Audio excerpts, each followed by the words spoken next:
यह है बरसाती मिंड की कुलदीप बिश्नोई। और तो जै टाइम बरसात आ गई वह टाइम तो मिंड की आ जाओ रे हमारे तो कुछ को नहीं सारा झूठा बोल के काम करेगा बाकी संभाला कौन सी को अपने आप ही अगली सीट आप चार बदला ले आपको काम करे तो दी रहे इतने साल मुख्यमंत्री साल रह लियो मंडी चमके कर दी मंडी दर्द में और ये पानी भरे जाए ये तो पिता हुआ है पहली बिल्लू पिता लियो एलनाबाद में ये भी अनंत पिता लियो कर जय हिंद। आदमपुर उपचुनाव बेहद रोचक होने जा रहा है क्योंकि एक तरफ भजनलाल परिवार अपना गढ़ बचाने में लगा हुआ है और दूसरी तरफ भूपेंद्र हुड्डा के लिए भी चुनाव कहीं ना कहीं 2024 के लिहाज से ज़रूरी है। और अगर मैं बात करूं आम आदमी पार्टी भी अपने जनाधार 2024 के लिए तलाश रही है। और चौथी तरफ है INLD है इनेलो इंडियन नेशनल लोकदल पार्टी है, वो भी अपना जो खोई हुई जो साख है उसको पाने के लिए इनेलो लगी हुई है। इस वक्त हम चूली कलां गांव में मौजूद हैं और इस गांव में लगभग 1600-1700 वोट है। तो यहाँ तमाम लोग बैठे हुए हैं, बूढ़े बुजुर्ग हैं और क्योंकि ग्रामीण इलाका है तो यहाँ ज़्यादातर किसान हैं। इनसे हम बातचीत करने की कोशिश करेंगे कि आदमपुर उपचुनाव में ये लोग किन मुद्दों को लेकर के वोट डालेंगे, क्योंकि 2020 और 21 का मुआवजा था किसानों का वो भी बाकी था। स्कूलों की शिक्षा की बात की जाए तो आदमपुर में 3-4 गांव ऐसे थे जिनमें से चूली कलां गांव भी एक ऐसा है जिसमें स्कूल के आगे धरना चल रहा था। राम राम जी। राम राम भाई। क्या नाम है जी आप? राजेश जी, अगर मैं बात करूं तो गांव में कितने वोट टोटल? 1800 वोट है। 1800 वोट है। हाँ। तो पिछली बार कौन सी पार्टी जीती थी? बीजेपी। अभी उपचुनाव आ रहा है तो उपचुनाव को लेकर क्या लगता है कि बीजेपी ने जो किसानों के लिए किया कि किसान बीजेपी कहती है कि हम 2022 तक किसानों की आय दुगनी कर देंगे और भी बहुत से वादे हैं उन पर बीजेपी खरी उतर पाई है, तो उनके हिसाब से वोट डालेंगे या किस हिसाब से आप लोग वोट डालेंगे? बीजेपी का विरोध करेंगे। 2022 तो टिपट नहीं गई जी, दुगनी आय कहाँ हुई है? आय तो वो वैलिडिटी घट रही है, दुगनी तो दूर की बात है। किसान तो जमा माटी मिल गए और ये स्कूल वाला देख लो, स्कूल में मास्टर ही नहीं छोड़े। आए किसी टाबरा और कॉन्फिडेंट दे आए किसी है जी। अगर बात कीजिए आप अभी बता रहे थे कि पिछले 2019 के विधानसभा इलेक्शन में यहाँ से बीजेपी जीती, तो उसका क्या कारण था? आप लोगों को उम्मीद थी या क्या किन चीज़ों को देखते हुए आपने बीजेपी वोट डाला और आज विरोध कर रहे हैं? झूठे वादों के कारण डाल दिए जी, जुमले नहीं जुमला कारण वोट डाल दिए। और क्या करें, जुमले सेध के सब किसानों ने, सब गरीब मजदूर सब मारे गए इन जुमला में। तो अभी आप अगर मैं पूरे आपके गांव की बात करूं तो गांव में क्या माहौल चल रहा है उपचुनाव को लेकर, क्योंकि आप लोग बैठे रहते हैं चर्चा करते होंगे कि किन मुद्दों को लेकर के या फिर कौन सी पार्टी को वोट डालेंगे? बीजेपी का विरोध करेंगे जी, वोट कौन सा जीतेगा उसको डाल देंगे। जो बीजेपी को हराएगा, जो बीजेपी का भर रहेगा उस पर वोट डालेंगे। उस पर वोट डाल देंगे। क्या नाम है जी? दलीप सिंह जी, क्या करते हैं आप? क्या करते हैं आप? खेती बाड़ी। गाँव में फसलें कैसी, नरमे की फसल है या गुआर की लगभग इस बार खत्म ही होगी? बहुत है जी, नरमा है जी कोई 30% है, 70% रह लिए बारिश मुआवजा अभी तक आया नहीं जी। डाल दे पता लगा खत्म पैसे आ जाए नहीं तो तसली होगी, नहीं तसली नहीं होगा। तो अभी आने वाले अगले महीने में 3 नवंबर को उपचुनाव आ रहा है, तो उसको लेकर लोगों की या गांव की क्या प्रतिक्रिया, किन चीज़ों को लेकर के या कौन सी पार्टी को वोट डालने जा रहे हैं? चुनाव तो जी जो जीतता नहीं पार्टी भाजपा के खिलाफ उसके वोट जाएंगे। क्या कारण है? क्योंकि ये भी इनसे मैंने बात करी, ये कहते हैं कि पिछली बार बीजेपी जीती थी। बीजेपी बराबर जी, कांग्रेस बीजेपी बराबर जी, कोई भी 30 वोट जीती। अब की बार जीत हम देखा होगा कितना माल करा के, स्कूल तो बंद, मुआवजा बंद, कोई दौरी को नहीं पुराने की कोई मुआवजा नहीं आ रहा, कोई पैसा नहीं दिलाया अभी तक। इतने वादे करे झूठे, कोई फायदा नहीं हुआ जमींदार के, किसान के, जमींदार के, गरीब कुछ फायदा नहीं हुआ। तो आम आदमी पार्टी है, आम आदमी पार्टी जिस प्रकार से अपने वादे करती है, वादों में कहती है कि हम स्कूलों में शिक्षा फ्री देंगे, बिजली फ्री देंगे, पानी फ्री देंगे, और एक तरफ जो 17 में बस लग रही है दिल्ली में, कहते है 17 ऊपर मेरे पास वीडियो भी निकाल दिखा दूँ आपको। जो 17 बिजली फ्री कराएंगे, बिजली फ्री करेंगे। अब दिल्ली में देखो क्या हाल हो रही है, 17 पे लट बरसा रहे हैं प्रशासन, विद्यार्थी उत्सव। हाँ, मेरे पास कौन निकालूंगा दिखा आपको। अगर बात की जाए तो आम आदमी पार्टी कहती है पंजाब में कि हम हरियाणा को एक बूंद SYL का पानी नहीं देंगे, और यहाँ आकर के कहती है कि हम किसानों को पानी देंगे। नरेंद्र मोदी उसका समाधान कर। आप बताओ, पंजाब में पानी आंदा होगा, हरियाणा पानी होगा, हरियाणा पानी देने होगा, वहाँ पंजाब का CM है, दिल्ली केजरीवाल CM है, हरियाणा से पानी मांग रहे हैं, पंजाब वाला पानी दे नहीं रहा। तो आप क्या बताऊँ इसके केजरीवाल का झूठे जमले कर रहे हैं। और कांग्रेस पार्टी की बात की जाए तो अभी आने वाले कांग्रेस पार्टी के नेताओं का बयान आता है कि 2000 अभी जो उपचुनाव है आदमपुर, उसमें जनता जाने वाले CM को नहीं, आने वाले CM को वोट डालेगी, तो इसको कैसे देखते हैं आप? आपने जो सूरज उगता है उसे उगने वाला लोग पूजा करते हैं, छिपने वाले कौन करे? ये जाने वाली पार्टी है, तो आने वाले पूजा करो नहीं। तो कौन सी पार्टी आ रही है आपको लगता है? कहाँ से आ रही है? राम राम बस। क्या नाम है? राजेश। राजेश, खेती बाड़ी करते हैं? हाँ, फसलें कैसी हैं? फसल माड़ी है जी, बारिश की वजह से ज़्यादा नुकसान हो गया। कोई मुआवजा बीमा मिला? कुछ क्यों मिला नहीं, झूठे वादे मिले, टक्कर कहाँ फिरा इन्होंने। स्कूल में टाबर है नहीं, उन्हें धरना बिठा दिए, मार भर के कोई फोड़ा काट डाले, माना साके बिठा दिए, गुड़ और खोटी का रखे कि फोटा तू आ रहा वो बाकी ई भेजना कन किमें को रे झूठा वादा उन्हें को बुढ़ाना रे मानो सारे सयाने हो गए, किसान नेता वो कोई हो, सारे समझ गए इनकी बात ना, इनकी बात तमाम आवाएं ठीक है भाई। और ये कवा जनाधार की कवा ये बात कवा भाई साहब और बताए आप है तो जो पार्टी जीतेगी बीजेपी जेजेपी विरोध हो गए वोट देंगे, और आम आदमी पार्टी का बढ़िया नेता है वन देंगे। अगर मैं बात करूं जेजेपी के नेता कहते हैं कि अगर दुष्यंत चौटाला की बात की जाए तो मैं मेरे दादा है चौधरी देवीलाल है, उनके पद चिन्हों पे चल रहा हूँ। दादा का नाम है तो मिल गए जाना है, नहीं मिला खड़े, और भजनलाल का नाम है नहीं मिल गए, इन्हें कन खड़े वोट है ये ले नहीं कुछ ही को नहीं, झूठे बात है नहीं। क्या परिवार है इतने समय से कुलदीप बिश्नोई है, इतने समय से आदमपुर से विधायक बनते हैं भाई साहब 18 करोड़ रुपये उल्टे बग जाए इनके, ये मारा लगान कौन लग रही बिजली डाणिया में बिजली को नहीं। अच्छा एक डाणिया लगन वोट नहीं दिए आगे ताई तार कौन खींचने दिए करे किए माना है विश्वास में गिड़े ये हम सियाने हो गए भाई कौन दिया। तो आपके हिसाब से आदमपुर में कौन सी पार्टी है आदमपुर की टिकट निकालने वाली है, अपना विधायक बनाने वाली? भाई साहब आम आदमी का तो आधार चल रहे बढ़िया, और आम आदमी पार्टी मजबूत है मौके की, और मजबूत है उसके साथ हम साथ रहेंगे। राकेश हाँ। राकेश जी एक बात था, ये अभी कुलदीप बिश्नोई बीजेपी में गए तो उनका फैसला सही है या गलत है? ये तो उसका गलत है। गलत कैसे है जी? वो कहते हैं कि सरकार में गए लोगों को काम करवाएंगे। नहीं बीजेपी में तो नफरत हो रही है हर आदमी नहीं, पहले इनकी मान लो सारे वोट बीजेपी ने देना चाहे, ये मान लो वो तो गलती काम करे है, मान लो आपका और पैरा फाड़ी मारी है। तो अगर मैं बात करूँ तो अब कौन सी पार्टी है जो आप लोगों को, जैसे आप कहते हो कि हमने कांग्रेस को देख लिया, पहले बीजेपी को देख लिया, अब कौन सी पार्टी को देखेंगे, कौन सी पार्टी को आजमा कर देखेंगे? यही है जो आम आदमी पार्टी है, नई पार्टी आई है भाई, चलो दिल्ली में बढ़िया काम करे है, पंजाब में भी वही पार्टी ठीक लगी मान दो। आम आदमी पार्टी की आप कहते हो, आम आदमी पार्टी कहती है SYL कर लेकर कहती है कि पंजाब के मंत्री है वो कहते हैं कि हम हरियाणा को एक बूंद पानी नहीं देंगे, और यहाँ कर उनके मंत्री कहते हैं या जो उनके नेता है वो कहते हैं कि हम हरियाणा से पंजाब से पानी लाएंगे। काम तो मान लो वो उन्हें कहा है, ओढ़े तो वो कह देंगे उरे या कह देंगे, चलो फैसला करेंगे वो ठीक ही करेंगे, इतना गलत कौन करेगी। बाकी पार्टियों से ठीक लगता है। हाँ। क्या नाम है? जय सिंह। जय सिंह जी, अभी 3 नवंबर को आदमपुर में उपचुनाव है, तो क्या लगता है कौन सी पार्टी आदमपुर में ये सीट निकालने वाली? फिलहाल तो कुर्सी कौन दिखने लग रही, मैंने दिखेगी जो एक जगह होके वोट देना चाहिए, कुर्सी बीजेपी ने हरानी जरूरी है। बीजेपी को हराना क्यों जरूरी है? क्यों कहेंगे, पहले जो एक कैंडिडेट तीसरी पीढ़ी के वहाँ आगे खड़े करे, तीसरी पीढ़ी में यह है बरसाती मिंड की कुलदीप बिश्नोई, और तो जै टाइम बरसात आ गई वह टाइम तो मिंड की आ जाओ रे, और नहीं आ उरे पार विदेश में जाके बैठे है नहीं मान वोट।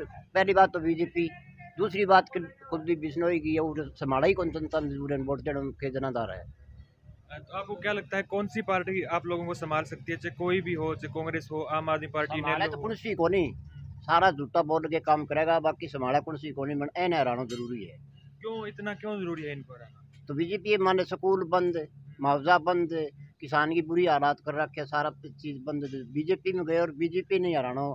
कल परसुतियों को वो चित्ता लिया मोदी प्लान करे, बिश्नोई समाज ने का चित्ता नहीं लेना चाहिए, हिरण खुराक है बांगी, आज वो मैंने परसों तो बिसरा हुआ मोदी ने, और आज वो बैंक सक गए मोदी जी बहुत बढ़िया है। मैं बात करूँ, कुलदीप बिश्नोई कहते हैं कि इतने समय से हम 26 साल से विपक्ष में थे, हमारे आदमपुर हल्के काम नहीं हो पाए, अब हम सरकार में इसलिए गए कि सरकार लोगों के काम करवा सके। कुलदीप बिश्नोई कहते हैं कि 26 साल से हम विपक्ष में थे आदमपुर हल्का, अभी हम सरकार में गए हैं लोगों को काम करवाने के लिए, आम जनता काम करवाने के लिए। तो 26 साल तू उड़े बैठे तेरे कोटा हो तो काम कराते यार के कुलदीप बिश्नोई तो यार जब मैंने कहीं हुआ कि तेरो काम तो कराते हैं। 5 साल पहले सरकार भी रह ली जो कुलदीप बिश्नोई हो, तो विपक्ष में रहना के हुए काम तो कराना ही को नहीं, बस उड़ू तो एक दुकान बच रही और दावे बेच गिर आपको बैठे एक टेम आवे, बस को कोई आने की तो टेम ही को नहीं। बीच के मासी तो मृत्यु को भाई लेटर देना, मैं बड़े शौक के साथ एक पर्चा भेजना चाहता हूँ, बैठने नहीं को नहीं आना, कोई मिलना नहीं और नहीं, ये वो बाजो पैरा पड़ दो फिर काम करवा रहे हैं। कोई आदमी काम करे वो अपने आप ही अगली सीट आप चार बदला ले, आपको काम करे तो दी रहे इतने साल मुख्यमंत्री साल रह लियो। मंडी चमके कर दी वह मंडी दर्द में और ये पानी भरे जाए, सीवरेज रुक जाए, काम तो यो आपको तो करवाते आ रहे हैं। आप तो मिले हो ई बस्ती को दे गए तो पिता हुआ पहली बिल्लू पिता लियो, एलनाबाद में ई भी पिता लियो, चलो ग्रोंडा में तो एक वो मर गयो।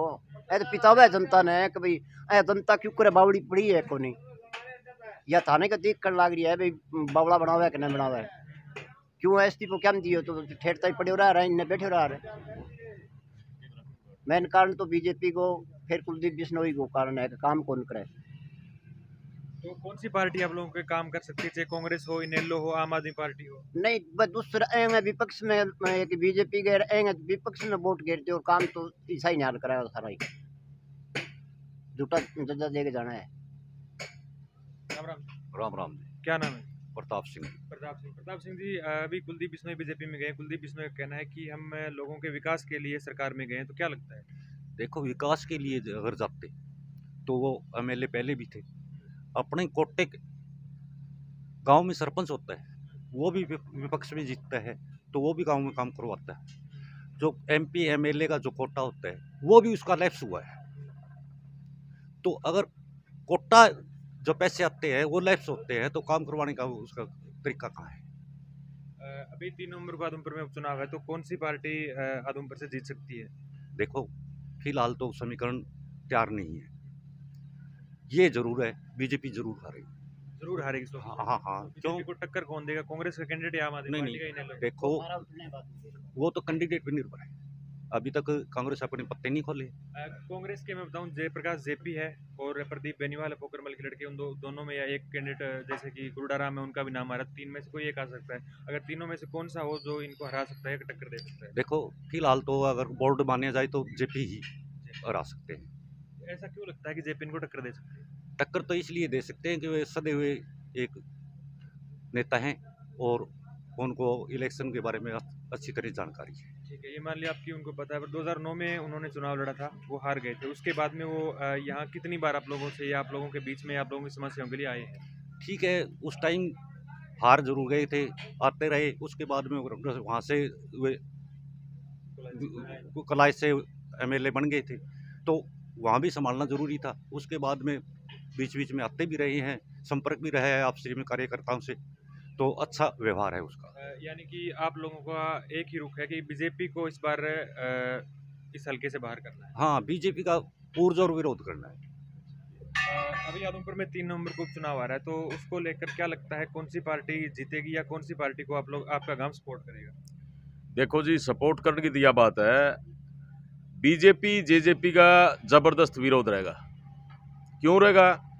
क्योंकि किसान, व्यापारी, कर्मचारी और जहाँ तक कि छोटे बच्चे आज धरने पर बैठे हैं और 120-25 दिन हो गया आदमपुर तहसील में तो थाने बेरा ये भी धरना चालन ही लग रहे हैं और 40 दिन हो गया आज तहसील स्कूलों में भी धरने चालन लग रहे हैं। ये एक वोटा ही राजनीति करे, एक मोहब्बतपुर में एक स्कूल खोले है, क्योंकि आल हरियाणा में भी स्कूल 400 से ऊपर इन्होंने मर्ज किए हैं। तो 400 ऊपर मर्ज कर रखे है, जदे किया तो सारे आम दिखने लग रही है भाई वोटा ही राजनीति आदमपुर हल्के में भाई एक का ही ताला खुले है। या जो ये योजना जो ले गया है, चिराग योजना जो ले गया है, या पूरी तरह से इन्होंने कैंसिल करनी पड़ेगी। आल हरियाणा के स्कूल भी खोलने पड़ेंगे और अगर जो नहीं खोलेंगे, किसानों ने जो खराब हुई फसल जो मुआवजा नहीं मिलेगा तो इन यही चुनाव में आदमपुर शुरुआत है। या एक अभी 14 तारीख को हमारी बीजेपी जेजेपी के खिलाफ विरोध प्रदर्शन है, शिक्षा को लेकर के और मुआवजे को लेकर के एक बड़ा प्रदर्शन करेंगे। इसको लेकर के तो बीजेपी जेजेपी को बता देंगे कि किसान अब सभी किसान समझदार हो गए हैं, वोट गेड़ेंगे तो वह कोई हिसाब उगेड़ेंगे, बीजेपी ने हर हाल में हराने का काम कराएंगे। तो कौन सी पार्टी, क्योंकि आप जिस हिसाब से बता रहे हो कि सरकार में मुआवजे नहीं दे रही है, स्कूलों को बंद कर रही है और भी आप लोगों के बहुत से मसले हैं, तो कौन सी पार्टी है आप लोगों के जो आप लोगों की अपेक्षाएं हैं, जो आप लोगों की इच्छाएं, उनके हिसाब से काम कर सकती है हरियाणा में आपके हल्के में? देखो जी, पार्टी कौन सी ठीक होनी, चाचा जय सिंह ने बताया पार्टी कौन सी ठीक होनी, लेकिन इन सारी ठीक है, चाहे वो बीजेपी सरकार हूँ सारी ठीक है, क्यों बीजेपी सरकार 12 महीने तो हमें आंदोलन लड़िया, दिल्ली बैठे रहे। उसके बाद में एक पर एक ऐसे कानून लेके आने लग रही है जो सारा सौदा प्राइवेट हाथा में देने का काम करने लग रही है। यहाँ तक कि हमारे स्कूल जो बनाए डे बुजुर्ग हैं, जो गामू चंदा भी आज तक जो ब्याह शादियां में जो चंदा लेने लग रहे हैं स्कूल के नाम पर, एक स्कूल ने चलाने का काम करने लग रहा है, उन संस्था ने भी आज यह सरकार तोड़ने का काम करने लग रही है। और जो बेल्ट की पक्की नौकरी हो कर दी, उस बेल्ट की नौकरी ने भी आज यह 4 साल करने का काम, कदे अग्निपथ योजना लेके आ गई, कदे चिराग योजना लेके आ गई। लेकिन ये तो अंबानी अडानी ने हाथा में देगे ने और पूर्ण रूप सारे धंधा ने प्राइवेट निजी करने का काम यह सरकार करेगी। सारा सौदा बेचने लग रही है, या रेल लेके आने लग रही, अगली रेल बेचने लग रही है। बोले हमें मेट्रो ट्रेन लेके आवांगे, न्यू लेके आवांगे, लेकिन ये बिजली विभाग सारा बेच दिया। रोडवेज बेचने की तैयारी में आदि प्राइवेट कर रखी है, बिजली बोर्ड प्राइवेट कर दिए, सारा महकमा प्राइवेट करने लग रही है। तो बीजेपी के ऊपर ही क्यों कर्जी टिकेगा? आम किसान का अगर जे आज एक ही मन में है भाई, इसकी क्यों कर रांद कटनी चाहिए, बीजेपी सरकार ने आनी चाहिए, और से कौन सी पार्टी आ जाए सारी ठीक है। क्या नाम है जी? कृष्ण है जी। कृष्ण जी क्या करते हैं? खेती बाड़ी करते हैं। खेती बाड़ी करते हैं। कृष्ण जी, आदमपुर में 3 नवंबर को उपचुनाव आ रहा है, तो किन मुद्दों को लेकर के आप लोग वोट डालेंगे? मुद्दा घने है जी हमारे गाँव में, तो मुद्दा की शुरुआत हमारे गाँव में ही हुई है। न्यू बताओ, किसान आंदोलन में आज 2 साल पहले 12 महीना तक दिल्ली बैठा रहा, सब ज़्यादा योगदान आया, कोई सोल्यूशन कौन कराया। वो एक मान लो झूठी भरमी फैला के वापस लिया, कानून वापस लिया, वो भी आज तक दर्द है हमारे काम गए। और ई भी मुआवजे की, फसल बीमा योजना की, यहाँ सारा लड़ाई लड़न लग रहा है। ये बार बार जावा जेपी दलालों मिल लिया, इन्हें दूसरे चौटालों मिल लिया, वह का आश्वासन दिया 7 दिन में आ जाएगा, 10 दिन में आ जाएगा, 2-2, 3-3 महीना हो रहे हमारे पास तो कोई सिस्टम को नहीं आया। इन्हें कुलदीप भी आंदा बीजेपी में भाजे गए, मुआवजा मैं दिलवा दूँगा, 10 दिन गण नाम ले आएंगे, 10 का 25 दिन हो रहे। तो ये एक सारा षड्यंत्र खेल है। बीजेपी तो बड़ी घातक है यार, मौका दिख कभी चुनाव आ रहे तो वादा कर दे, वादा है कि पूरा होया को नहीं।